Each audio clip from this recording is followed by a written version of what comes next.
Anime ini dibuka dengan memperlihatkan seekor monster yang ingin menyerang kota. Beberapa prajurit mencoba menembaknya dengan anak panah raksasa, tapi itu sama sekali bukan masalah bagi monster tersebut. Seorang pria dan wanita mengawasi mereka dari tembok perbatasan kota. Ia adalah Kanagi dan seorang ksatria Nagimori. Keduanya sedang mengamati pergerakan monster itu. Pada kesempatan tersebut, monster itu menyerang semua prajurit, hingga akhirnya ksatria Nagimori melancarkan serangan. Meskipun rekannya sempat menahan karena kerajaan tidak membayar mereka kali ini, sang ksatria tetap memutuskan untuk melawan monster itu dan melindungi tanah airnya. Hanya dengan beberapa kali serangan yang membekukan, monster itu pun hancur. Mereka mendapatkan sorak-sorai dan pujian dari para prajurit yang melihat pertarungan mereka. Sejak saat itu, Nagimori dianggap sebagai pahlawan, harapan kerajaan itu. Di tempat lain, seorang kepala tahanan memasuki area penjara. Ia memerintahkan penjaga untuk terus mengawasi subjek eksperimen bernama Kumi. Saat ia mengintip ke dalam sel, ia melihat penjaga sedang menguap dan memarahinya. Tiba-tiba, Kumi menerobos keluar dan menghancurkan pintu penjara. Akibatnya, sang kapten tertimpa pintu, dan Kumi berhasil kabur. Sebelum pergi, Kumi sempat meminta maaf. Ia lalu menuju dapur dan mencuri 2 potong ayam lezat untuk mengganjal perutnya. Kumi pun melarikan diri ke sudut tebing. Para penjaga dan staf mengejarnya. Namun Kumi hanya memiliki satu pilihan, melompat ke laut. Ia pun kabur. Di sisi lain, para penjaga melapor kepada Tuan Mezami bahwa Kumi telah kabur. Mezami marah besar dan mengatakan bahwa subjek eksperimen nomor 22 itu harus ditemukan segera. Karena ketakutan, para penjaga segera pergi menjalankan perintah. Terlihat Mezami sedang memakan 2 butir pil hijau sambil tertawa aneh. Adegan kemudian beralih ke Kumi, yang kini naik ke kapal milik Jiro. Ia meminta maaf dan langsung melanjutkan perjalanan, melompat-lompat menuju ke kota. Dalam perjalanan, Kumi tidak sengaja menabrak seorang wanita bernama Katsu, yang sedang membawa bunga alesil. Kumi memberikan beberapa koin kepada Katsu, tapi Katsu hanya menerima 1 keping saja. Melihat Kumi yang basah kuyup, Katsu membawanya pulang dan memakaikan baju miliknya dulu. Setelah itu, Kumi kembali melanjutkan perjalanannya. Keesokan harinya, Jiro sedang berjalan. Penampilannya tampak sangat lesu. Ia bertemu seorang penjual pernak-pernik bernama Mia, yang memberinya informasi tentang perburuan monster. Mia mengatakan bahwa acara akan dimulai pukul 3 sore di gerbang timur. Sebelum pergi, Jiro bertanya tentang berapa bayaran untuk misi itu. Mia menjawab bahwa bayarannya sesuai harga pasar.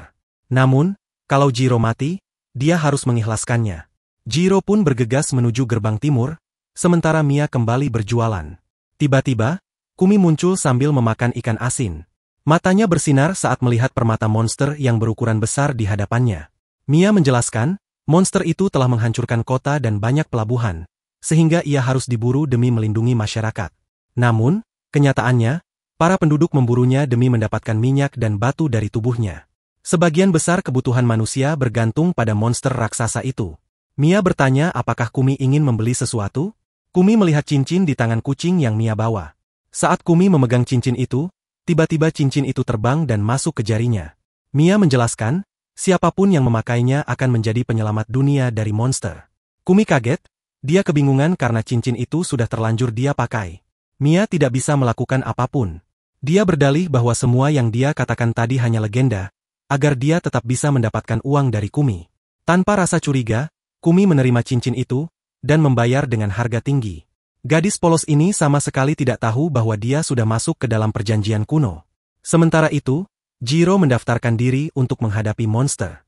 Jiro sempat diejek karena nama julukan yang sangat aneh. Tapi pria itu sama sekali tidak peduli. Di waktu yang berbeda, anggota dewan dan tetua di istana Nikitus sedang melakukan pertemuan. Seorang gadis perwira melaporkan kemunculan raksasa tahun ini terus bertambah. Anggota dewan menolak untuk membagi pasukan keamanan. Lagi pula pasukan barbar yang diserang monster tidak selama itu. Menurut mereka ini justru kesempatan yang bagus untuk mengikis perlahan keberadaan suku barbar.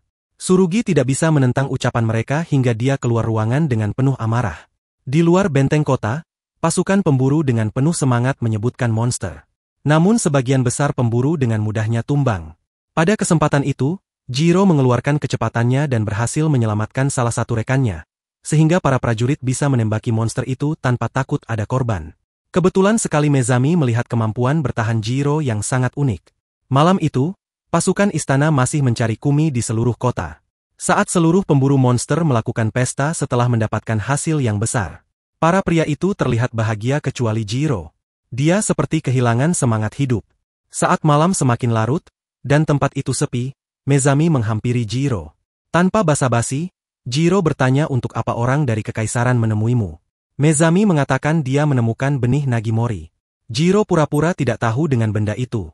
Mezami menjelaskan bahwa musuh mereka sebenarnya bukanlah monster, karena itulah mereka membutuhkan orang dengan kemampuan khusus seperti Jiro. Mendengar hal itu membuat Jiro meninggalkan tempat duduk sambil menyebut Mezami salah menilai orang. Di sisi lain Kumi berjalan bersama Mia. Mia lalu mengajak Kumi menginap di rumahnya. Tiba-tiba, prajurit istana muncul untuk menangkap Kumi. Ia pun kabur. Di tempat itu juga muncul monster raksasa yang menyerang manusia. Saat itu, Kumi memancarkan cahaya hitam yang mampu membuat siapapun berubah menjadi abu jika terkena cahaya itu. Jiro merasakan aura pemanggil dari kejauhan. Ia segera keluar dari kamarnya dan menyaksikan Kumi melepaskan kekuatan luar biasa itu. Jiro langsung teringat dengan sosok gadis di masa lalu saat melihat kemampuan Kumi. Melihat situasi semakin rumit, Jiro menangkap gadis itu, lalu membawanya masuk ke laut. Dia memanggil tombaknya lalu mencium kening gadis itu. Di alam bawah sadar, Jiro memperkenalkan diri, lalu bertanya kenapa seorang Kanagi berkeliaran sendirian tanpa seorang Nagimori. Mereka tidak bisa bicara lebih lama karena mereka punya tugas yang lebih penting yaitu menyingkirkan monster itu. Saat tubuh mereka berdua bersatu di dalam air, cahaya biru terpancar indah dari air, menerangi malam seperti bulan. Di atas sudut dinding benteng yang kokoh, Mia sedang duduk santai, mengamati Jiro dan Kumi dari kejauhan dengan teropong. Ia berkata pelan, Kumi harus menepati janjinya. Jiro memanggil tombaknya dan bersama Kumi melakukan ritual penyatuan kekuatan. Tubuh Jiro seolah terbelah, saat tubuh Kumi bias menjadi cahaya terang, dan masuk ke dalam tubuhnya. Legenda mengatakan, Dewa Agung Sang Pencipta Bumi melihat manusia merenggut bumi yang sudah tua. Banyak binatang berubah menjadi monster dan mulai lepas kendali hingga melahap manusia. Maka manusia memanggil dewa untuk melindungi mereka. Mereka berdua langsung menuju lokasi pertempuran. Namun Kumi bingung harus berbuat apa. Jiro terkejut mengetahui Kumi bahkan belum tahu cara bertarung. Dengan semangat membara, Jiro terus menyerang. Semua orang kagum melihat monster sebesar itu berulang kali dijatuhkan dan disudutkan oleh seorang manusia saja. Jiro sempat kesal karena kulit monster itu sangat keras. Dia bertanya-tanya apakah monster itu tidak punya kelemahan. Kumi berkata bahwa kelemahan monster berada di matanya yang bersinar, meski itu hanya berdasarkan insting. Jiro percaya pada instingnya yang seorang Kanagi, dan langsung mengincar mata monster itu. Jiro bukan hanya menancapkan tombaknya di mata monster itu, tapi mengubah tombak itu menjadi sangat besar hingga menembus mata yang satunya. Dengan ini tubuh monster itu pun tumbang. Setelah monster dikalahkan, Kumi keluar dari tubuh Jiro dan Jiro pun jatuh pingsan. Tak lama, Mia datang dan membawa mereka ke tempat pengobatan. Keesokan harinya, Tuan Mezami mengecek lokasi pertempuran. Ia melihat ada jejak racun dan berkata, jika racun ini, jika disentuh, bisa menyebabkan korosi. Ia langsung memerintahkan prajurit mencari subjek eksperimen nomor 22. Karena itu adalah subjeknya yang berhasil. Mezami yakin, Nagimori sedang menjalani perawatan setelah melawan monster itu. Jadi dia meminta dua orang itu untuk mencari mereka secepatnya. Sementara itu, Kumi sedang melahap makanan di pasar. Mia memperingatkannya bahwa mereka harus segera pulang karena Kumi sedang diburu oleh prajurit kerajaan. Di tempat lain, Kaisar sedang melakukan ritual pada mayat monster Mozart. Seorang pendeta membacakan mantra. Ritual itu adalah ritual suci yang hanya dilakukan setiap 30 tahun. Dalam ritual tersebut, dikabarkan ada seorang Nagimori yang menghilang. Adegan berpindah ke Jiro yang sedang bermimpi tentang kejadian 5 tahun lalu di wilayah kutub. Di sana, tim mereka diserang oleh monster. Toka terluka parah, dan meskipun Jiro berusaha menolongnya, rekan-rekannya menyuruh Jiro meninggalkan Toka karena masih banyak Kanagi lain yang bisa dicari. Jiro terbangun dari mimpinya yang sangat mengerikan itu. Ia mendengar Mia dan Kumi sedang mengobrol. Mia menggoda bahwa Jiro mencium Kumi semalam, berarti ingin menikahinya. Jiro marah dan berkata, itu hanya bagian dari ritual perjanjian. Jiro lalu bertanya apakah Kumi benar-benar tidak tahu soal Kanagi. Ia menjelaskan bahwa kekuatan Kanagi sangat hebat, namun jika tidak bisa dikendalikan, akan mengeluarkan racun dan menghancurkan sekitar. Nagimori ada untuk menjaga hal itu. Tapi sekarang, Kumi hanyalah alat untuk membunuh monster. Jiro bertanya kenapa Kumi bisa dikejar pihak kekaisaran, tapi gadis itu diam, tidak bisa menjelaskan apapun. Karena merasa Kumi tidak berguna, Jiro pun meninggalkannya. Di perjalanan, Kumi nampak sedih. Mia menghiburnya dengan mengatakan bahwa pria itu akan kembali karena dia lupa membawa tombaknya. Kumi dan Mia kemudian pergi ke kedai makan. Di sana, Katsu datang dan menghidangkan makanan sambil mengobrol. Saat Kumi sedang makan lahap, prajurit istana muncul mencari dirinya. Kumi bersembunyi di bawah meja. Meski para pelanggan menghalangi, prajurit tetap memaksa. Kumi akhirnya keluar sendiri agar tak terjadi keributan. Namun ketika ia menyentuh salah satu prajurit, tubuh prajurit itu berubah menjadi abu. Mia langsung memukul kepala Kumi dengan pedang milik Jiro. Mereka berdua lalu ditangkap dan dibawa ke Tuan Mezami, yang menyuruh agar Kumi segera dikirim ke laboratorium. Sementara itu, Jiro menyadari tombaknya hilang. Ia mencoba memanggilnya dari kejauhan, namun tombak itu tak juga datang padanya. Terpaksa, ia mencarinya sendiri. Dia pergi ke pesawat milik Mia, tapi tidak ada siapapun di sana, begitu juga tombaknya. Dia segera mencari ke tempat lain. Dalam pencariannya, ia bertemu Katsu dan bertanya tentang keberadaan Kumi dan Mia. Katsu memberitahu bahwa mereka telah ditangkap oleh prajurit istana. Sebelum Jiro pergi, Katsu memberinya tanaman untuk menambah stamina. Jiro teringat bahwa dulu Toka juga pernah memberinya tanaman ini sebagai sumber kekuatan. Ia pun memakannya dan langsung pergi. Tak lama, Jiro tiba di kapal kerajaan. Ia menyerang prajurit, masuk ke ruang tahanan, dan langsung mengajak Kumi dan Mia kabur. Jiro membawa mereka kabur dengan cara menyelamatkan di laut menggunakan tombaknya yang bisa melaju dengan cepat walaupun di dalam air. Jiro meminta Mia mengendalikan kapal itu sementara dia akan menghambat mereka. Jiro dan Kumi bersatu lagi, dan dengan sekali serangan mereka berhasil menghancurkan kapal musuh. Setelah mereka lolos, Mia memperbaiki kapal itu. Jiro ingat ucapan Mia, "Oh sekarang mereka sama-sama buronan jadi Jiro harus bertanggung jawab untuk mereka." Jiro mengatakan mereka hanya akan bersama sampai ke kota berikutnya. Esok harinya, di kapal kerajaan, Tuan Mezami memerintahkan para prajurit kembali ke istana. Kapten dan bawahannya heran karena Mezami tampak tidak marah padahal mereka gagal membawa Kumi, dan membuat kapal kerajaan rusak parah. Di sisi lain, Jiro dan yang lain sedang dalam perjalanan ke kota lain. Di tengah perjalanan, Kumi menatap rintik hujan dari jendela dan terlihat bingung. Jiro bertanya, "Apa selama ini kamu tinggal di bawah tanah? Sampai-sampai tidak tahu apa itu hujan." Kapal mereka tiba-tiba berhenti. Saat mereka melihat keluar, sebuah lembah besar tertutup danau hingga menghalangi jalan. Karena ini, kapal mereka tidak bisa lewat. Mereka tidak punya pilihan selain menunggu beberapa saat. Untuk menghemat perbekalan, Mia mengajak mereka mampir ke desa manusia binatang. Mia berkomunikasi menggunakan bahasa kucing dengan mereka. Mia menyebut bahwa Jiro dan rekannya sedang mencari tempat kemah dan makanan. Mereka ingin singgah sebentar dan membayar dengan kemampuan Jiro. Mereka langsung menerima keberadaan Jiro karena pemburu sangat diterima di tempat itu. Kumi pun bermain bersama anak-anak kecil di sana dan tampak sangat menikmati kebersamaan itu. Sambil bermain, Kumi melihat Tiri bersembunyi di balik pohon. Ia mencoba mengajaknya bergabung, tetapi Tiri malah ketakutan dan pergi. Sementara itu, Jiro dan Mia makan malam bersama. Tak lama kemudian, Kumi datang setelah bermain dan ikut bergabung makan. Tiba-tiba, Digle muncul dan memperkenalkan dirinya sebagai si penghancur batu. Lalu, Meran datang dan memaksa Digel untuk mengajarinya bertarung. Karena terus didesak, akhirnya Digel setuju dan kembali melanjutkan pekerjaannya. Malam itu, Kumi keluar untuk mencari udara segar. Di tengah hutan, ia melihat Tiri sedang menangkap kunang-kunang. Karena kurang hati-hati, Tiri hampir terjatuh dari pohon, namun Meran muncul dan berhasil menyelamatkannya. Dalam kesempatan itu, Kumi memperkenalkan diri kepada Meran dan akhirnya mereka mulai saling mengenal. Di sini Merantau mengungkapkan keinginannya untuk menjadi Nagimori dan menyelamatkan orang lain.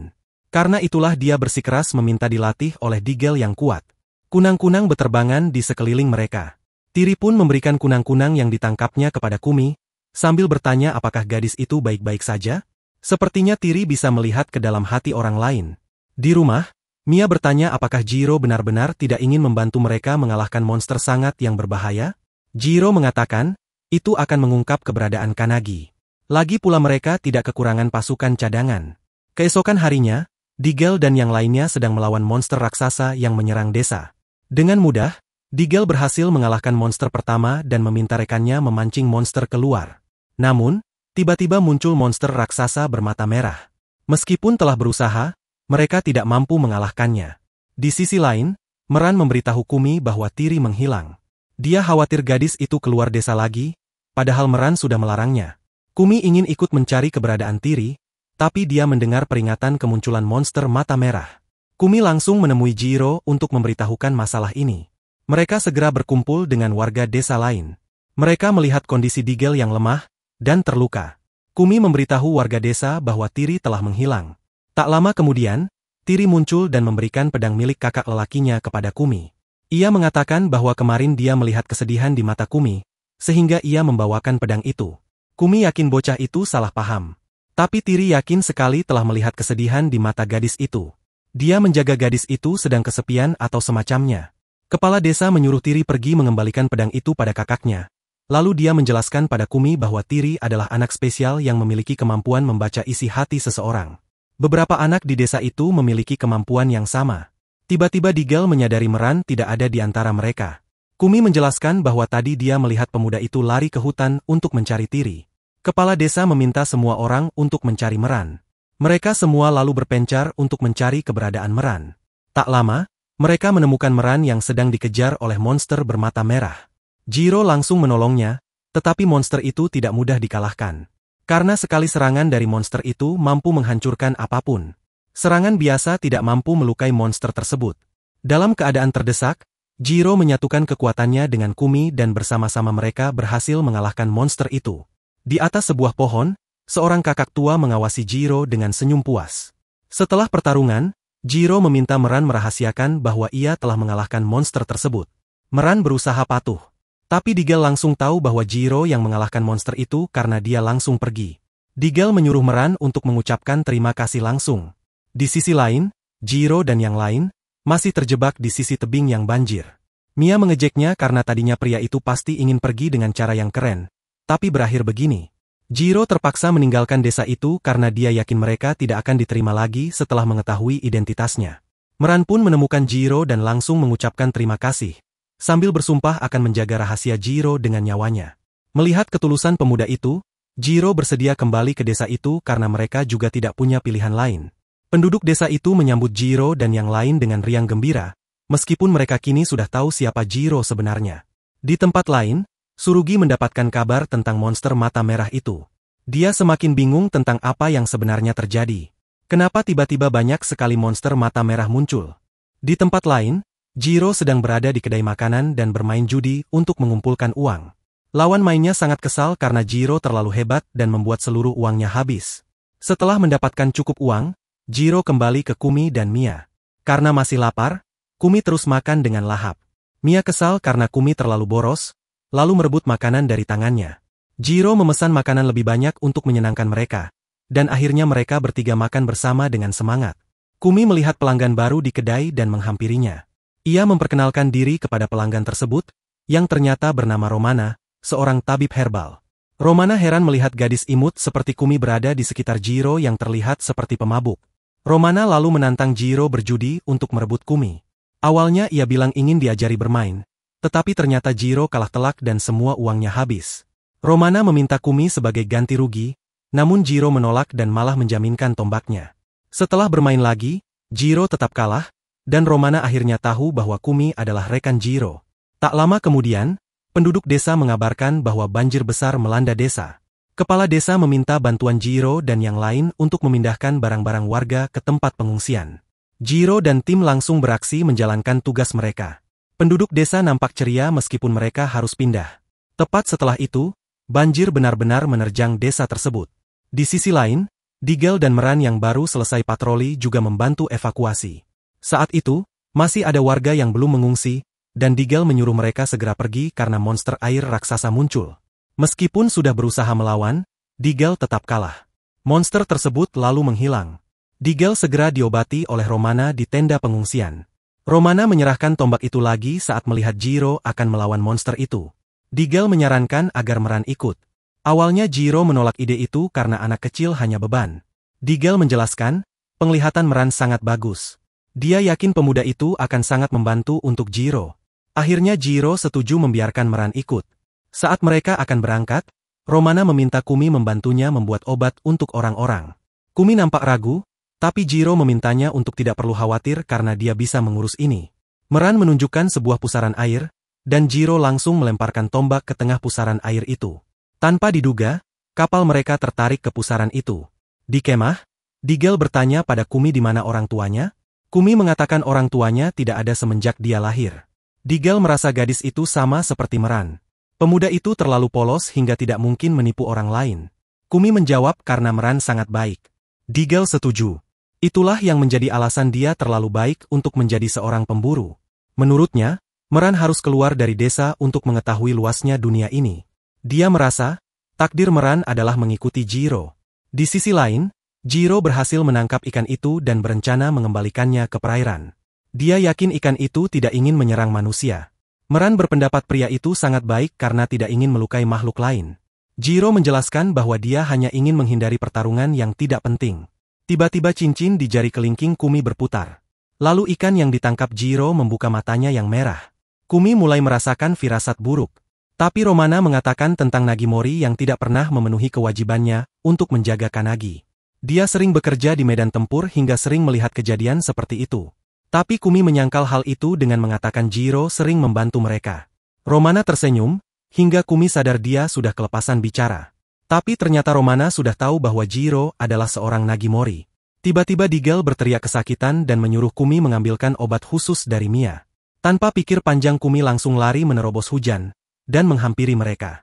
Romana menatap gadis itu dengan perasaan heran. Dia tidak menyangka gadis itu adalah seorang Kanagi, sang pembasmi monster. Jiro mulai kesulitan mengalahkan monster itu karena kulit monster itu tidak mempan dengan serangan tombaknya.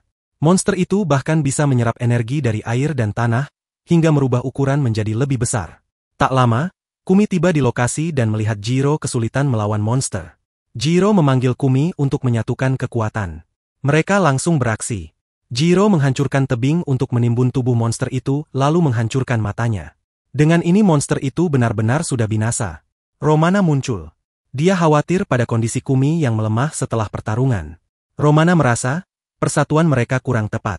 Jiro melarangnya ikut campur. Dia nampak tidak suka pada Romana. Keesokan paginya, kepala desa dan para penduduk mengantar kepergian Jiro dan tim. Jiro terkejut saat melihat Romana ikut juga, karena ia merasa pasti akan butuh rekan tambahan. Ia pun hanya bisa pasrah menerimanya. Ternyata, Meran ikut bergabung juga karena Digel mengutusnya untuk belajar dari Jiro. Dengan begitu, mereka pun kembali melanjutkan perjalanan bersama.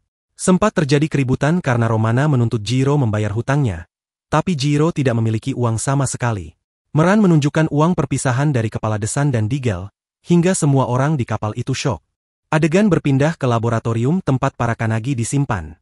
Kapten dan bawahannya menerima surat pemindahan tugas karena gagal menjalankan misi dari Tuan Mezami. Juro, salah satu bawahan, mengeluh karena gajinya dipotong dan kini ia merasa sulit untuk naik pangkat. Sementara kapten tetap menerima gaji penuh meski juga ikut bertanggung jawab. Kapten dengan santai menyarankan Juro pindah ke divisi milik Tuan Mezami, meskipun ia memperingatkan bahwa di sana Juro akan dicekoki obat-obatan terlarang dan hidupnya tidak akan aman. Mendengar hal itu, Juro hanya bisa tertunduk lesu. Sementara itu, di kapal terbang, Jiro dan rekan-rekannya melanjutkan perjalanan. Romana sekarang mengerti kenapa Kumi dikejar prajurit kerajaan. Dia adalah Kanagi yang belum menguasai kekuatannya. Mendengar itu, Kumi menunduk dan meminta maaf. Namun Romana segera memeluknya dan berkata bahwa ia tidak bermaksud menyalahkannya. Yang salah itu Jiro si Nagimori, yang tidak becus menjadi pengawalnya.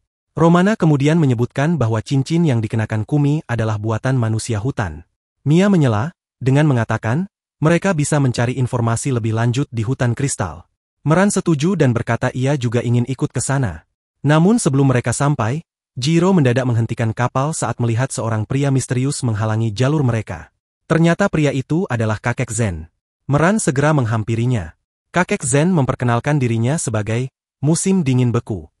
Setelah mendengar tujuan perjalanan mereka ke wilayah selatan, Zen memberikan sebuah jimat pelindung dan surat rekomendasi agar perjalanan mereka aman. Mia pun menggantikan Jiro untuk menerbangkan kapal. Tak lama kemudian, Mia mengumumkan bahwa mereka hampir tiba di desa pegunungan. Namun Jiro menolak untuk turun dari kapal karena memiliki masa lalu kelam dengan penduduk gunung. Saat mereka mendarat, Mia disambut hangat oleh para manusia setengah hewan yang tinggal di sana. Ia menyerahkan surat dari Zen kepada mereka. Surat itu dibawa kepada Baban, sang raksasa penjaga desa. Setelah membaca surat itu, para penduduk langsung bersorak memanggil nama Jiro. Jiro yang tidak ingin turun, terpaksa keluar karena tahu pasti Zen menuliskan namanya di surat tersebut. Ia pun akhirnya bertemu langsung dengan Baban. Sementara itu, di istana, Jenderal Tsurugi tengah berdiskusi dengan Bakura. Bakura memuji kebaikan hati Nona Tsurugi yang masih peduli pada penderitaan rakyat. Tsurugi menyatakan bahwa sudah terlalu banyak korban akibat serangan raksasa dan pasukan. Bakura lalu bertanya apakah Tsurugi ingin pasukan kerajaan kalah dari Rasies. Namun ia meyakinkan bahwa ia telah memperkirakan masalah tersebut dan percaya pada keputusan Tsurugi. Setelah perbincangan selesai, Tsurugi meninggalkan ruangan bersama pengawalnya, Chet. Di perjalanan, Chet mengomel tentang Bakura yang dianggapnya menyebalkan. Tsurugi menyuruh Chet menjaga Lis, karena urusan selanjutnya akan ia serahkan pada kakek Zen. Kembali ke desa gunung, Jiro dan tim disambut meriah. Mereka mengikuti perayaan, berjoget, dan tertawa bersama. Mia terlihat sangat senang bermain dengan penduduk gunung. Keesokan harinya, Jiro diuji dalam pertarungan oleh para petarung desa. Satu persatu mereka dikalahkan dengan mudah, hingga akhirnya Baban sendiri turun tangan. Baban berhasil mengalahkan Jiro tanpa kesulitan. Malam harinya, mereka berkumpul di meja makan. Jiro meminta Baban untuk berhenti memanggilnya dengan julukan aneh, karena ia sebenarnya dikenal sebagai si paling hampir mati. Baban tertawa mendengar julukan itu. Pantas saja kau kuat. Karena, hampir mati, berkali-kali, tapi tidak mati-mati, candanya. Jiro lalu berkata bahwa dulu ia pernah membunuh penduduk desa gunung. Namun Baban tidak menyimpan dendam. Baban mengatakan, seorang petarung sejati harus menghapus dendam dari hatinya. Tiba-tiba, para wanita desa mengerubungi Jiro dan bertanya siapa di antara mereka yang menjadi pasangannya. Baban hanya tertawa dan terus menggoda Jiro. Setelah makan malam, mereka mendengar ada monster. Bukannya takut, mereka justru memasukkan monster ke arena untuk diburu. Saat itu, Meran tiba-tiba menghilang. Ternyata dia bergegas menghadapi monster itu, namun kekuatan monster itu jauh melebihi perkiraannya, hingga dia kabur dari arena, dan para manusia gunung yang melawan monster itu. Seorang petarung dari desa gunung muncul untuk menghadapi monster. Ia adalah petarung tingkat kerikil, dan awalnya mampu melawan dengan baik. Namun, tiba-tiba mata monster itu berubah menjadi merah, dan dia mengamuk. Dalam situasi kritis itu, Jiro dan Kumi, lalu Baban dan istrinya, menyatukan kekuatan untuk menyerang. Selain kulit monster itu keras, dia juga bisa menahan serangan Jiro dengan baik. Meran meminta Baban menghancurkan arena, sehingga monster itu tidak bisa lari, atau menghindar dengan baik. Saat monster itu terjatuh, Jiro segera mengalahkannya dengan sekali serangan. Keesokan paginya, Jin si petarung kerikil mendapatkan kenaikan pangkat dan nama julukan baru sebagai hadiah karena keberaniannya. Melihat hal itu, Meran merasa terinspirasi dan ingin menjadi seperti petarung itu agar mendapatkan nama julukan lain yang lebih bagus. Karena di sini, nama julukan sama dengan jimat. Di tempat lain, Fazard dan rekannya Nori menemukan mayat para monster di jalan. Nori berkata bahwa dia bisa membunuh lebih banyak monster daripada itu. Mendadak Zen muncul, dan Fazard menanggapinya dengan perkelahian. Di awal pertarungan mereka, Nori ingin membantu, tapi dicegah oleh Fazard. Karena pria besar itu bisa mengimbangi permainan pedang kakek Zen. Di sela pertarungan, kakek Zen bertanya, untuk apa orang-orang bayaran Mezami ada di sini? Kakek tua itu berhasil memotong tubuh Fazard, tapi ternyata itu bukan tubuh yang asli. Fazard masih berdiri di belakangnya, dan menyebut permainan kakek tua itu membosankan. Karena Fazard terlalu kuat, kakek Zen memilih mundur dan meruntuhkan bebatuan untuk menghambat pergerakan Fazard sebelum menghilang. Fazard dan Nori kesal, menyebut Zen sebagai pria tua menyebalkan. Sementara itu, Bakura sedang memberi makan hewan peliharaannya. Ia bertanya kepada Mezami apakah ia menyukai binatang buas, namun Mezami menjawab bahwa ia tidak terlalu suka. Bakura lalu bertanya soal perkembangan misi Mezami, dan Mezami menjawab semuanya berjalan lancar meskipun ada sedikit gangguan. Bakura menyatakan akan memulai rencananya, dan dia bertanya tentang kekacauan di kota Alki. Mezami mengatakan bahwa itu hanya kekacauan akibat subjek eksperimennya. Bakura mengingatkan Mezami, hewan peliharaan yang tidak berguna, tidak pantas dipertahankan. Hanya dengan menunjukkan siapa yang ada di posisi atas, dan siapa yang ada di posisi bawah, maka itu akan membuat dunia menjadi lebih baik. Usai percakapan itu, Mezami pergi dengan kesal, naik ke dalam kereta sambil menggerutu soal ucapan Bakura. Tidak lupa, dia minum obat berwarna hijau yang aneh itu, tapi kali ini dia makan sekaligus 3. Di desa gunung, Jiro sedang berlatih saat Meran datang bergabung dan minta diajari juga. Awalnya Jiro menolak karena Meran adalah pengguna pedang sedangkan dirinya adalah pengguna tombak. Tapi akhirnya, dia mau mengajari beberapa hal hingga pagi datang. Keesokan paginya mereka selesai berlatih dan istri Baban mengajak mereka sarapan. Setelah sarapan, mereka membicarakan tentang inflasi besar-besaran dari monster, terutama kemunculan monster mata merah yang ternyata menyerang semua wilayah. Kumi merasa sedih setelah mendengar pembicaraan mereka. Saat di kapal, dia menjelaskan, mungkin kemunculan monster mata merah karena dirinya yang mengamuk malam itu. Jiro memintanya tidak perlu khawatir, karena sejak mereka mengembara, Kumi tidak pernah hilang kendali lagi, tapi monster mata merah tetap muncul. Mia mengusulkan agar mereka mencari tahu asal monster mata merah dengan mendatangi tempat kemunculan mereka. Baban memberitahu Jiro, di area benteng timur sering muncul beberapa monster mata merah. Baban dan kelompoknya juga berencana mencari tahu ke sana. Jadi Jiro segera memperbaiki kapal dengan bahan-bahan dari Baban. Setelah itu, Jiro dan timnya berangkat lebih dulu ke benteng timur. Benar saja, muncul monster di tempat itu. Sebelum berangkat bertarung, Mia memberikan sebuah pedang untuk Meran. Pemuda itu sangat senang dan berjanji akan menjaga pedang itu dengan baik. Dengan pedang itu, Meran berhasil memotong salah satu lengan monster. Tapi karena tiba-tiba mata makhluk itu berubah merah, lengannya bisa tumbuh kembali. Beruntung, Meran berhasil masuk benteng tepat waktu. Sementara itu, Jiro dan Kumi naik ke atas gunung untuk mencari tahu alasan kemunculan monster-monster itu. Di antara bebatuan, Jiro bertemu Fazard dan subjek eksperimen yang mirip Kumi.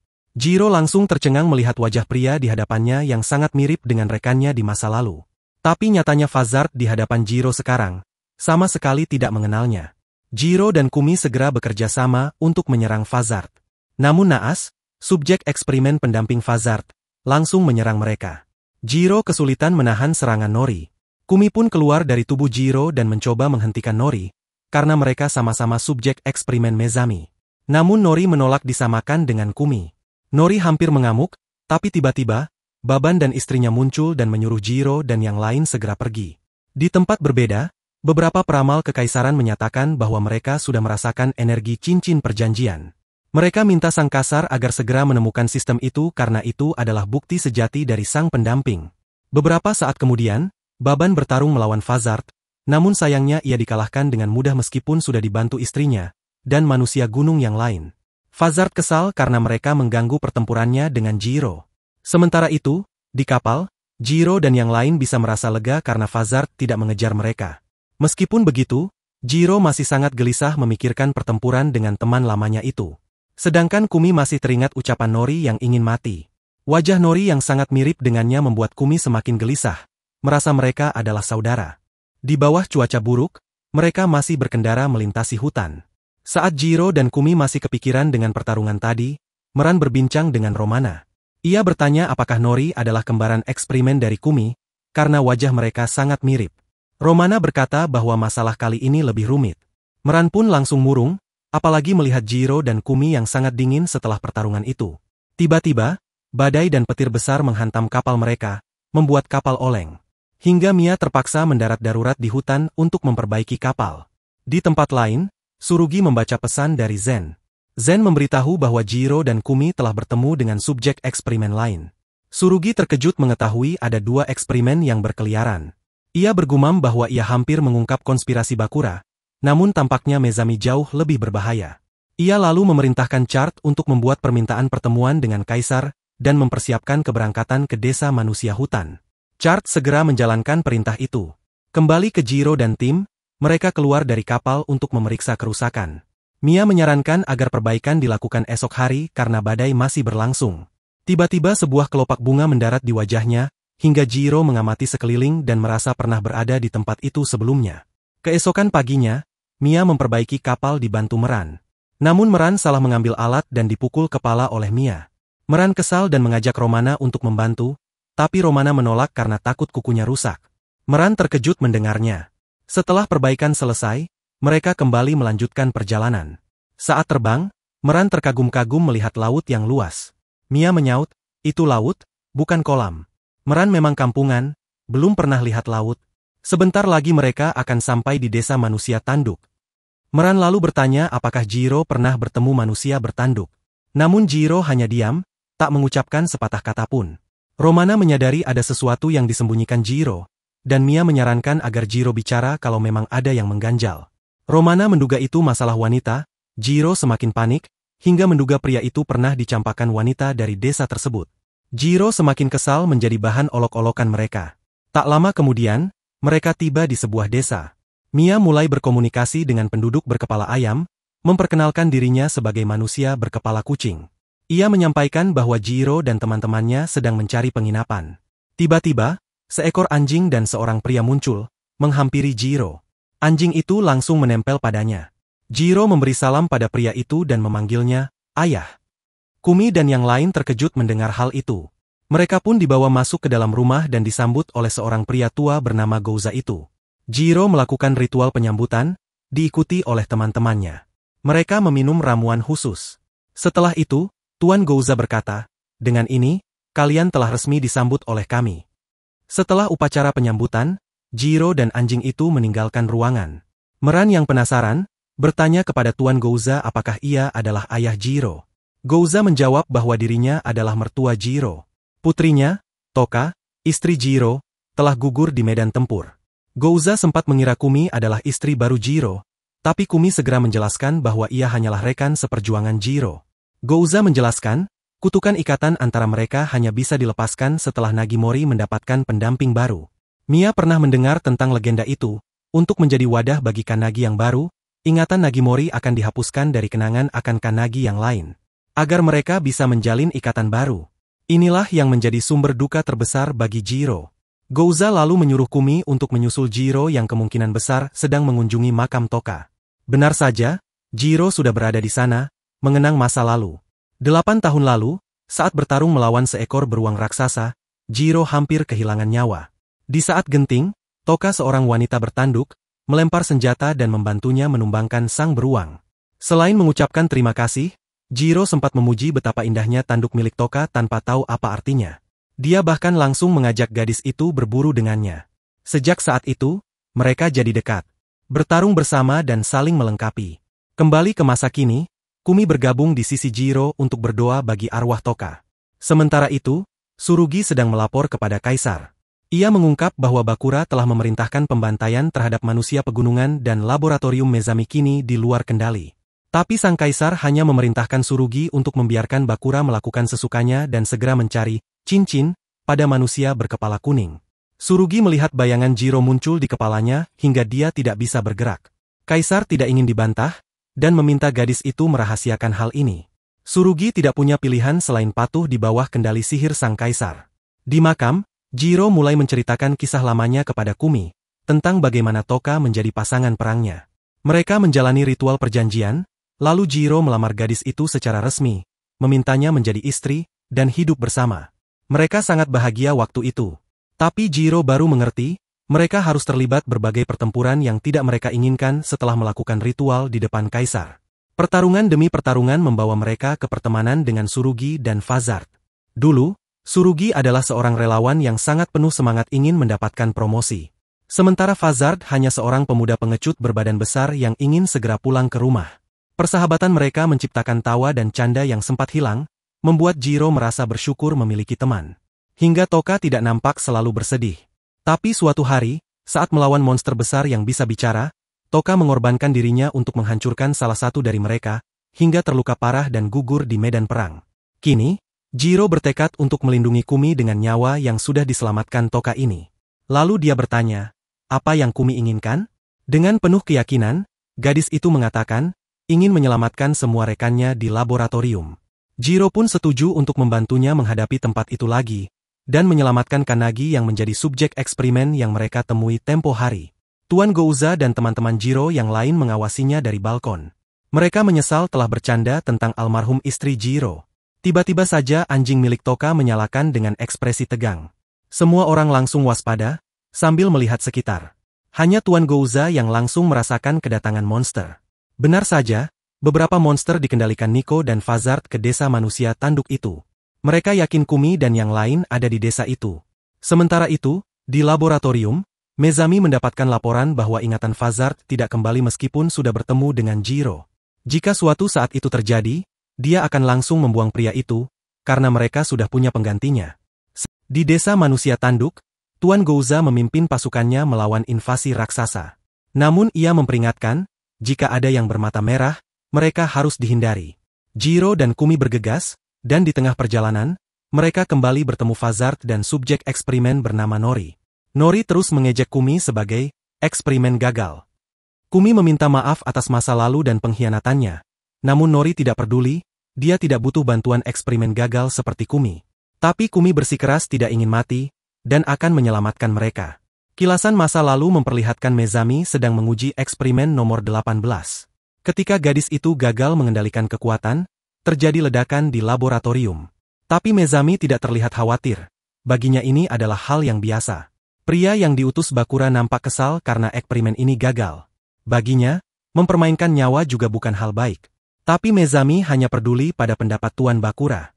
Mereka melanjutkan ke tempat eksperimen berikutnya, kali ini pada Fazard. Mezami akan membuat pria itu menjadi Nagimori, makhluk kuat tanpa kanagi. Sebelum utusan Bakura kembali, Mezami meminta agar disampaikan yang baik saja, tapi pria itu mengatakan, dia hanya akan menyampaikan yang baik saja. Di laboratorium itu ada seorang pria bernama Sieg yang nampak enggan melukai objek eksperimen Mezami. Hari itu adalah giliran Kumi untuk melakukan tes setelah diinjeksi. Dia diberi senjata dan harus saling menyerang dengan proyek eksperimen lain. Di momen ini, kekuatan mereka naik dengan baik, hingga Mezami berpikir dia akan segera berhasil. Tapi tiba-tiba, kekuatan Kumi meledak saat dadanya ditusuk lawan. Dia pun diberi sengatan listrik agar bisa tenang. Ketika Kumi kehilangan kesadaran pasca pertempuran di lab, Sieg memberinya kesempatan kabur. Sieg memberitahunya bahwa kehidupan ini berharga. Jika gadis itu merasakan sakit di tempat ini, dia harus kabur dan berjuang hidup di luar sana. Nasihat itu terus menggema di kepala Kumi, mengalahkan kata-kata hipnotis dari Mezami. Namun Mezami dan pasukan menangkapnya kembali. Dalam sel, Kumi akhirnya berhasil meloloskan diri, membuktikan dirinya tak bisa dikendalikan. Kembali ke waktu sekarang, Nori kesal karena Kumi kabur. Kumi tidak mau di sana jika pilihannya hanya mati. Tapi Nori yang sudah dicuci otaknya mengatakan, mati lebih baik daripada jadi objek gagal. Terjadi perdebatan kecil di antara mereka, hingga Nori menyerang mereka dengan kekuatannya. Jiro dan Kumi segera bersatu untuk menyerang Fazard lebih dulu. Di sisi lain, Bakura menemui Kaisar dan mengklaim dirinya akan memusnahkan para barbar demi kejayaan Sang Kaisar. Sang Kaisar bertanya bagaimana dia melakukan itu tanpa pasukan? Bakura menjelaskan, dia sudah mengirimkan beberapa kanagi tanpa Nagimori ke berbagai wilayah. Sekarang mereka sudah menyerang dan mengacaukan beberapa wilayah. Kaisar khawatir langkah itu akan membuat pihak barbar melawan balik pihak kerajaan. Apalagi kanagi itu sangat berbahaya. Dan Bakura tidak bisa mengendalikan mereka. Sang Kaisar menanggapi ucapan Bakura dengan menyebutnya manusia ladang yang bodoh. Kembali ke medan pertempuran, Zen muncul mencari Jiro. Tapi dia masih bertarung dengan Fazard. Beruntungnya, monster di desa manusia tanduk sudah dibereskan. Sekarang tinggal menunggu Jiro menyingkirkan Fazard dan Nori.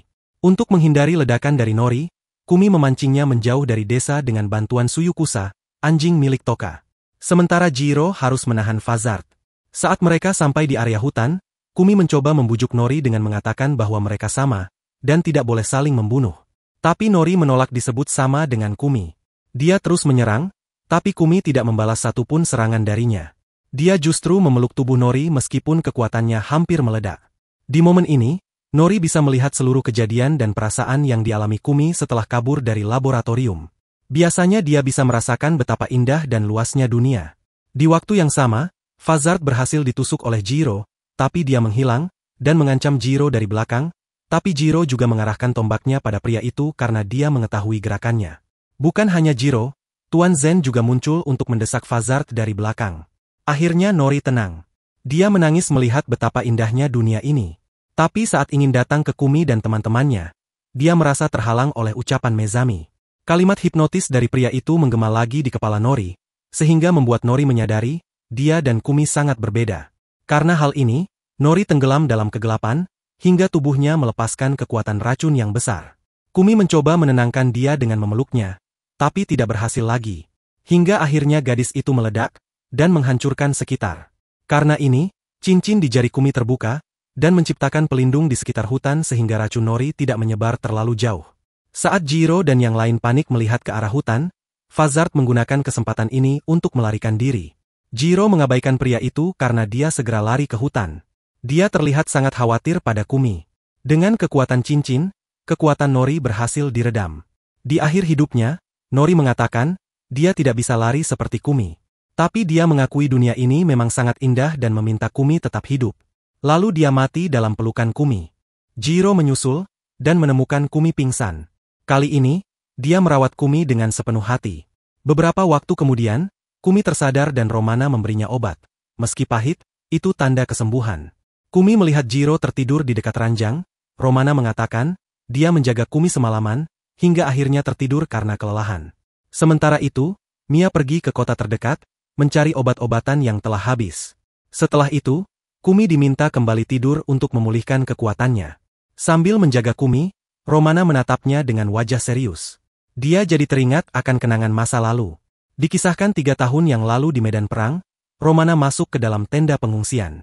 Ia langsung menghampiri seorang prajurit yang terluka.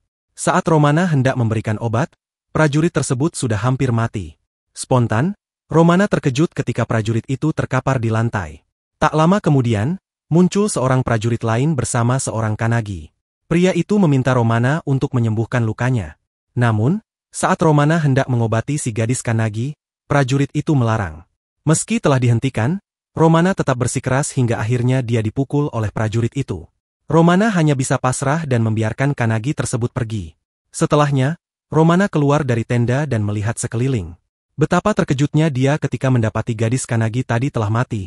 Terkapar sendirian di tanah, tidak dipedulikan oleh siapapun. Kembali ke masa sekarang, Romana menatap ke arah Jiro dan Kumi. Dia akan mencoba untuk percaya pada Jiro karena pria itu mengatakan akan menggunakan nyawanya untuk melindungi Kumi. Lalu ia pergi untuk menyiapkan makanan. Tak lama kemudian, Jiro terbangun dan mendengar suara Kumi yang sudah sadar. Pada kesempatan itu, Jiro bertanya apakah Kumi lapar. Karena Kumi mengangguk, Jiro dan yang lain membawakan bubur untuknya. Sementara mereka sendiri memakan daging yang telah dimasak oleh Romana. Melihat itu, Kumi jadi ingin makan daging juga. Namun, Jiro belum mengizinkannya karena kondisinya belum pulih. Setelah makan, Meran bertanya seperti apa bentuk laboratorium tempat Kumi dikurung. Kumi pun mulai bercerita bahwa di sana banyak gadis yang mirip dengannya. Ia pernah berada di dalam tabung air, dan ingin melarikan diri karena para subjek eksperimen diharuskan saling membunuh, dan mereka diberi banyak obat-obatan. Menurut Jiro, para subjek eksperimen itu dicuci otaknya oleh Mezami dengan kalimat, kematian adalah kebaikan. Jiro menduga, mereka melakukan penelitian pada Kanagi untuk mengirimnya menghancurkan sebuah desa. Terlihat seperti apa bekas ledakan kekuatan dari Nori. Kumi menyambung ceritanya. Setelah kabur, ia pergi ke kota pelabuhan, dan melihat bahwa dunia ini penuh dengan hal-hal indah. Meskipun begitu ada sedikit perasaan bersalah di dalam hatinya karena kabur meninggalkan tempat itu sendirian. Jiro mengatakan, keputusan gadis itu untuk kabur sudah benar. Meran dan Romana berpendapat bahwa menggunakan gadis kecil untuk menjadi mesin peledak pada sesuatu yang tidak benar dan tidak bisa dimaafkan. Kini, Kumi ingin menyelamatkan para gadis yang masih tertahan di laboratorium, dan Jiro akan membantunya. Tiba-tiba, terdengar suara ketukan di pintu. Jiro langsung bersiap untuk menyerang, namun ternyata yang datang hanyalah Gouza dan beberapa penduduk desa. Gouza mengatakan bahwa Kumi tidak boleh meninggalkan desa manusia tanduk. Sementara itu, Mia dan yang lain tampak sedang berkumpul. Rupanya Mia telah bertukar tempat dengan manusia berkepala anjing. Mereka telah menemukan pemilik cincin perjanjian. Manusia berkepala ayam berkata bahwa Kumi ditahan oleh manusia bertanduk. Di sisi lain, saat Jiro dan yang lain hendak melarikan diri, Gouza mencoba menghentikan mereka. Setelah ledakan yang terjadi saat Kumi bertemu subjek eksperimen bernama Nori, para warga menjadi resah. Gouza khawatir Kumi akan membahayakan desa jika dibiarkan pergi. Akhirnya Jiro dan Gouza bersiap bertarung. Namun Zen muncul dan menghentikan keduanya. Ia berkata bahwa jika mereka bertarung, ia akan membunuh mereka semua. Zen juga mengaku ingin membunuh Mezami dan semua subjek eksperimennya, agar kedamaian bisa tercipta kembali. Meran kaget melihat Zen berubah begitu drastis. Kumi panik melihat semua kekacauan ini, Jiro mencoba menenangkan dia. Kakek Zen menggunakan kesempatan ini untuk menyerang mereka, tapi Romana langsung menghalau dengan tubuhnya. Romana berjanji tidak akan membiarkan perang terjadi. Romana mengancam akan menyebarkan kabar bahwa mereka membunuh kelompoknya jika pertumbuhan darah sampai terjadi. Karena salah satu anggota mereka, Mia, si kepala kucing, masih belum muncul. Akhirnya, Zen dan Gouza menyerah untuk melawan Jiro dan kelompoknya. Mereka mulai berdiskusi. Tidak berapa lama, sudah diputuskan bahwa kelompok Jiro yang akan menghancurkan laboratorium milik Mezami. Lalu, Gouza menyuruh anjingnya untuk mengirim pesan ke suku lain agar tidak melakukan penyerangan ke kota kekaisaran. Anjing itu dengan sigap terbang dan melompat ke desa lain. Melihat kehebatannya, mereka semua takjub. Lalu Gouza mengantar Jiro dan yang lain. Ia berkata bahwa jika mereka menuju arah barat, mereka akan sampai ke benua kekaisaran. Tak lama kemudian, si kepala kucing muncul dan mereka pun segera berangkat. Sementara itu, di tempat lain, Surugi datang ke bangunan kuno. Dia memanggil pesan bawa untuk membantu mereka. 3 orang muncul dari balik bangunan kuno. Mereka kagum melihat ada orang ladang yang masih mengingat perjanjian masa lalu mereka. Di atas kapal, Kumi sedang melihat pemandangan laut yang luas saat tiba-tiba rekan-rekannya menghampirinya. Mereka mendorong Jiro untuk memberikan hadiah kecil bagi Kumi. Setelah mengatakan beberapa pembukaan, Jiro dan yang lain memutuskan untuk memberi julukan baru pada gadis itu, yaitu Kumi si bunga yang mekar. Kumi sangat terkejut dan tersentuh mendengar nama yang indah itu. Sehingga dia meneteskan air mata, dan tertawa bersama semuanya. Di tempat lain, Bakura mendapatkan pesan dari Mezami tentang bidak eksperimen yang bisa menghancurkan sebuah gunung. Bawahannya bertanya apakah Mezami adalah orang yang bisa dipercaya? Bakura menjawab tidak. Jika penelitian ini selesai dia juga akan segera membuang Mezami. Tidak berapa lama seorang pengawal datang untuk melaporkan kiriman dari laboratorium sudah datang. Bakura segera memeriksa para kanagi itu sebelum dikirim ke barat. Selanjutnya, Skene berada di laboratorium, memperlihatkan 2 orang jenderal yang sedang mengawasi sekitar. Saat Shin menguap, kapten memarahinya. Shin pun kembali fokus ke tugasnya. Ia terkejut saat melihat Jiro memasuki gerbang. Mendengar itu, kapten dan para prajurit langsung bersiaga. Jiro melawan mereka, hingga hanya tersisa kapten dan dirinya. Akhirnya, kapten membiarkan Jiro masuk dan keduanya melarikan diri dari laboratorium. Di sisi lain, Mezami telah menyiapkan para subjek eksperimen. Fazard muncul dan berkata bahwa ia akan mengurus Jiro di luar. Setelah diizinkan, Fazard langsung bergerak. Melihat Jiro, amarah Fazard memuncak. Ia berkata akan melenyapkan Jiro. Keduanya pun saling menyerang. Fazard berkata bahwa ia bisa bertarung tanpa bantuan Kanagi. Pada kesempatan itu, Kumi memberitahu Jiro untuk menyerang Fazard dari kanan dan kiri. Fazard pun terkejut karena Jiro bisa membaca gerakannya. Ia yakin pasti Kumi yang mengarahkannya. Lalu dengan instingnya, Jiro menghancurkan kristal di dada Fazard hingga dia tiba-tiba mengingat seorang wanita berambut pendek. Kekuatannya melemah, dan ia pergi meninggalkan Jiro. Fazard kemudian bertanya tentang gadis yang dilihatnya pada Mezami. Mendengar ucapan itu, Mezami justru tertawa. Dia mengatakan, alat tempur tidak perlu peduli pada kenangan masa lalu. Fazard kesal karena Mezami telah menghapus semua ingatannya. Ia pun pergi dalam keadaan lemah. Setelah itu, seorang subjek eksperimen melihat kedatangan Kumi dan langsung ingin melenyapkannya. Namun Jiro menghentikannya hanya dengan 1 pukulan, dan memanggil Romana untuk bertugas. Romana dan yang lain memberikan obat penenang agar para subjek tertidur. Setelah itu, Jiro dan kelompoknya dapat dengan mudah membawa mereka pergi. Langsung saja, mereka bergegas ke lokasi para subjek eksperimen. Saat Jiro dan Kumi masuk, kekuatan mereka dipicu, hampir meledak. Tapi tiba-tiba muncul mantra di dinding ruangan yang membuat mereka semua pingsan secara bersamaan. Lalu Jiro memanggil Romana, dan yang lain, sementara Jiro dan Kumi akan mencari Mezami. Akhirnya tiba di ruangan tempat Mezami berada. Mezami mengaktifkan kekuatan mata merahnya dan berkata bahwa para subjek eksperimen tidak lagi dibutuhkan. Ia telah memiliki mata merah sebagai senjata sempurna. Ia juga menyebut Kumi akan menjadi api suci yang membakar ketidaksucian antar ras. Mezami terus mengatakan bahwa dialah dewa yang akan mengatur ARS.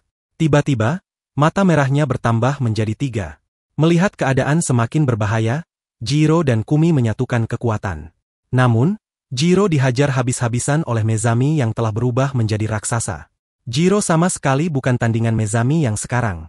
Bahkan dengan mudahnya Mezami menarik tubuh Kumi dari tubuh Jiro, dan melemparnya. Mezami mengajaknya pergi bersama, namun Kumi menolak, dan mengatakan, dia adalah bunga mekar. Mustahil dia akan mengikuti seseorang seperti Mezami. Mata Kumi berubah hijau, begitu pula mata raksasa di belakangnya. Seolah makhluk itu mengikuti perintah Kumi, lengannya terangkat saat lengan Kumi terangkat. Karena dirasuki oleh amarahnya, Kumi mengendalikan monster itu dan menangkap Mezami, lalu memakannya. Tak lama, Kumi pun pingsan. Tempat itu bergetar karena pergerakan monster raksasa. Di saat yang kritis itu, Jiro dengan cepat membawa Kumi keluar dari laboratorium yang mulai hampir terkubur oleh reruntuhan. Di luar, Mereka bertemu dengan Surugi dan beberapa orang dari desa penjaga. Jiro menjelaskan bahwa Mezami sudah meninggal dan dia menyerahkan sisa tugas kepada Surugi. Mereka berencana untuk menghentikan kekuatan Kanagi melalui upacara. Pemimpin desa penjaga berkata bahwa ketika dunia mencapai kedewasaan, dewa akan turun dan mengambil segalanya, sehingga mereka pun mulai mempersiapkan upacara dengan mengorbankan beberapa orang. Surugi kemudian menyatakan bahwa ia membutuhkan bantuan Jiro sampai saat itu tiba. Namun, Kumi yang masih lemah tiba-tiba mengeluarkan darah dari mulutnya dan pingsan lagi. Romana segera membawanya untuk diobati. Dengan bantuan Clunes, sang kepala desa penjaga, mereka berhasil mengobati Kumi. Sementara itu, Jiro mengobrol dengan Surugi. Dalam percakapan itu, Surugi memberitahukan bahwa Kumi bukanlah Kanagi biasa, melainkan Kanagi yang telah diperkuat oleh Mezami. Karena itu, dia hanya memiliki waktu sekitar setahun lagi untuk hidup, atau bisa lebih pendek lagi. Tubuhnya perlahan hancur karena harus menahan kekuatan yang sangat besar. Mendengar kabar itu, Jiro sangat terkejut dan merasa sedih. Dia tidak percaya gadis itu akan menemui ajal secepat itu padahal dialah yang berdiri paling depan untuk mencegah perang terjadi. Jiro bertanya apakah tidak ada yang bisa mereka lakukan? Surugi berharap Kumi bisa diselamatkan jika kekuatannya bisa disegel di desa penjaga. Karena itulah mereka berencana melakukan ritual penyegelan untuk Kumi. Skene pindah ke hutan. Jiro sedang berlatih dengan tombaknya hingga menghancurkan sebuah pohon. Dia gelisah karena terus memikirkan tentang Kumi. Ia berlatih hingga tombaknya menghancurkan sebuah pohon besar. Tiba-tiba, Jiro terkejut karena ternyata Kumi sedang mengamatinya. Kumi pun bertanya, setelah ini, apa yang akan Jiro lakukan? Jiro menjawab, aku akan meminta upah kepada Surugi, berupa istirahat dari perang untuk waktu yang lama, dan membayar hutang kepada Romana, lalu hidup dengan tenang. Kumi kemudian bertanya, apakah Jiro menyembunyikan sesuatu? Jiro berpura-pura tidak tahu, tetapi Kumi langsung menanyakan tentang penyakitnya. Jiro terkejut, dan Kumi mengungkapkan bahwa dia tahu tentang penyakitnya dari Meran. Jiro langsung kesal pada pemuda itu. Bisa-bisanya dia tidak menyadari keberadaan Meran saat bicara dengan Surugi kemarin, tetapi Kumi bersikeras, dan akhirnya Jiro menceritakan kenyataan tersebut. Kumi mengungkapkan bahwa dia sangat bersyukur bisa mengenal Jiro, karena berkat Jiro, dia bisa melihat dunia luar dan menjalani kehidupan seperti manusia. Jiro menenangkan Kumi, mengatakan bahwa dia tidak perlu memikirkan hal-hal seperti itu karena anak kecil sepertinya hanya perlu bermain. Kumi pun bersandar di bahu Jiro, mencoba mengobati kesedihannya. Beberapa saat kemudian akhirnya mereka sampai di desa para penjaga. Semua orang kagum melihat betapa modern dan kokohnya tempat itu. Seperti sebelumnya mereka akan disambut oleh anak kecil yang sangat mirip dengan Mia, tapi kali ini di kepalanya ada sapi. Setelah perkenalan singkat, mereka dibawa ke penginapan. Di tempat itu mereka bisa menikmati istirahat dengan fasilitas yang nyaman dan modern. Romana tiba-tiba menyadari cincin Kumi tidak ada, dan bertanya di mana cincin itu. Kumi mengatakan, cincin itu sedang dibawa Surugi. Surugi dan Tuan Clunes sedang memeriksa cincin milik Kumi dengan seksama. Mereka yakin itu adalah cincin perjanjian, tapi mereka tidak mengerti bagaimana cincin itu bisa diambil oleh Kumi. Pemimpin desa mengatakan bahwa hari penghakiman sudah semakin dekat, dan kekaisaran membiarkan pertumpahan darah untuk melangsungkan ritual. Surugi kesal karena pihak istana sampai membuat anak kecil menjadi senjata. Tiba-tiba terdengar musik yang sangat meriah di luar. Ternyata sedang berlangsung festival musik. Meran langsung lari keluar, Kumi juga ingin menyusul, tapi Jiro menahannya. Dia merasa kondisi gadis itu belum cukup sehat, jadi dia belum memberinya izin. Tapi Romana memeriksanya dan mengatakan gadis itu sudah lebih baik. Dia boleh bermain di luar asalkan tidak memaksakan diri. Karena Kumi sangat ingin keluar, akhirnya Jiro mengizinkannya tapi pria itu akan ikut bersamanya. Bahkan, Jiro menggandeng tangan Kumi untuk membantunya. Kumi sangat menikmati waktu bermain bersama anak-anak yang lain. Jiro dan Romana mengawasinya dari bangku taman. Jiro terus-terusan menatap Kumi dengan ekspresi khawatir. Romana menjelaskan, waktu 1 tahun bagi pria itu mungkin tidak akan terasa apapun, tapi bagi anak-anak yang menghabiskan setiap harinya dengan bermain, waktu 1 tahun akan terasa seperti 10 tahun. Jiro tersenyum, dia mengerti sekarang. Dirasa waktu bermain sudah cukup, Jiro memanggil Kumi, tapi tiba-tiba gadis itu jatuh tepat di hadapannya. Mereka segera membawanya ke penginapan untuk beristirahat. Tuan Clunes membawa Kumi dan Romana ke tempat pengawasan seluruh kota dan benua. Muncul titik merah di seluruh area yang menandakan kemunculan monster bermata merah di seluruh tempat. Sebelum upacara penyegelan dimulai, Tuan Clunes mengajak mereka berbicara lebih terbuka lagi di ruang khusus. Tuan Clunes membawa mereka ke ruang berisi tabung yang sama seperti milik Mezami, tabung reproduksi. Di jalan, Kumi bertanya mengapa para penjaga berbuat sejauh ini padanya. Padahal saat ini monster mata merah sedang muncul di mana-mana, seharusnya dia bertarung untuk menyingkirkan mereka. Tuan Clunes menjelaskan mereka tidak sebarbar itu sampai harus mengutus anak kecil untuk bertarung. Orang-orang di desa penjaga memiliki umur yang sangat panjang, tetapi mereka tidak punya banyak anak sehingga mereka sangat menyayangi dan menghargai anak-anak. Saat sampai di ruang reproduksi, Kumi dan Romana terkejut melihat puluhan tabung berisi anak-anak. Romana bertanya apakah para penjaga juga membuat subjek eksperimen? Tuan Clunes menjelaskan, sejak awal tabung itu milik mereka, Mezami hanya menirunya. Mereka melakukan ini untuk bereproduksi. Karena para penjaga yang terlahir secara alami hanya ada 1 atau 2 orang dalam setahun. Jika dibiarkan begitu saja maka ras mereka akan punah. Jadi mereka mengandalkan alat itu untuk bereproduksi. Tuan Clunes mengatakan bahwa Kumi dianggap seperti anak cucu mereka karena berasal dari alat tersebut. Itulah sebabnya mereka ingin membantu Kumi. Kumi merasa sangat senang mendengar hal itu, karena sebelumnya dia merasa sebatang kara di dunia ini. Di sisi lain, Tsurugi memberikan alat komunikasi kepada Jiro, yang bisa digunakan untuk berkomunikasi jarak jauh. Saat ritual dimulai, Kumi muncul dengan penampilan yang sangat cantik. Upacara berjalan dengan sangat hikmat. Sebelum meletakkan tangannya di bola ritual, Tuan Clunes mengingatkan, sekali gadis itu meletakkan tangannya di bola itu, gadis itu tidak boleh melepaskan tangannya, atau ritual tidak akan selesai, dan dia tidak bisa mengulangi ritual ini lagi. Namun, tiba-tiba terdengar keributan karena puluhan monster raksasa bermata merah muncul menyerang desa itu. Tsurugi meminta seluruh pasukan untuk siaga bertarung sekarang. Jiro juga mendengar perintah tersebut hingga dia langsung lari keluar ruangan. Kumi ikut kami melihat kepergian pria itu. Dia ingin membantu, tetapi Romana dan yang lainnya menahannya. Kumi bersikeras ingin bergabung dengan Jiro dan yang lain untuk membasmi raksasa. Baginya, dunia ini tidak berarti apa-apa jika dia selamat sendirian. Kumi merasa, bertarung dan melindungi mereka juga bagian dari hidup yang menyenangkan. Akhirnya Romana membiarkan dia pergi. Di dalam dimensi lain, Mia sedang rapat dengan semua Mia dari berbagai desa. Mereka melaporkan kondisi desa yang kacau karena kemunculan monster mata merah. Hari penghakiman benar-benar tiba, sekarang mereka juga akan bersiap untuk menghadapi serangan dari dewa itu. Lalu mereka menyatukan diri menjadi satu Mia berkepala kucing yang akan segera membereskan pekerjaan berat ini. Ketika Kumi tiba di medan pertempuran, Jiro terkejut melihatnya. Dia bertanya bagaimana jalannya ritual. Kumi menjawab upacara itu berhenti di tengah jalan. Karena dia ingin tetap bisa menggunakan kekuatannya dan bertarung membantu Jiro. Pria itu marah, dia meminta Kumi diam saja. Kali ini, Kumi membalas amarahnya. Dia mengomel karena pria itu terus saja mengatakan ini dan itu, tapi pada akhirnya dia babak belur tanpa bantuan Kumi. Pokoknya gadis ini bersikeras ikut bertarung dengan mereka. Tiba-tiba, seekor monster muncul tepat di atas kepala mereka, siap melahap mereka. Tapi Fazard muncul dan memotong monster itu. Tapi Fazard bukan datang untuk membantu mereka. Dia seperti orang gila yang terus-terusan mencari jejak Mezami. Karena dia ingin menghancurkan orang yang sudah mencuri ingatannya. Dalam kondisi seperti ini, Jiro tidak bisa menolak lagi saat Kumi mengajarnya menyatukan kekuatan. Akhirnya, sekali lagi pria ini merapalkan mantra untuk menyatukan tubuh mereka. Saat ini semua orang di seluruh desa sedang sibuk bertarung menghadapi monster mata merah yang muncul di semua tempat. Tapi di desa penjaga adalah yang paling parah karena muncul monster raksasa yang bisa melahirkan 1000 monster mata merah. Di ruang monitor, Tuan Clunes dan Tsurugi sedang mengawasi seluruh wilayah dengan monitor canggih milik desa penjaga. Sekarang, tidak ada tempat yang luput dari serangan monster mata merah.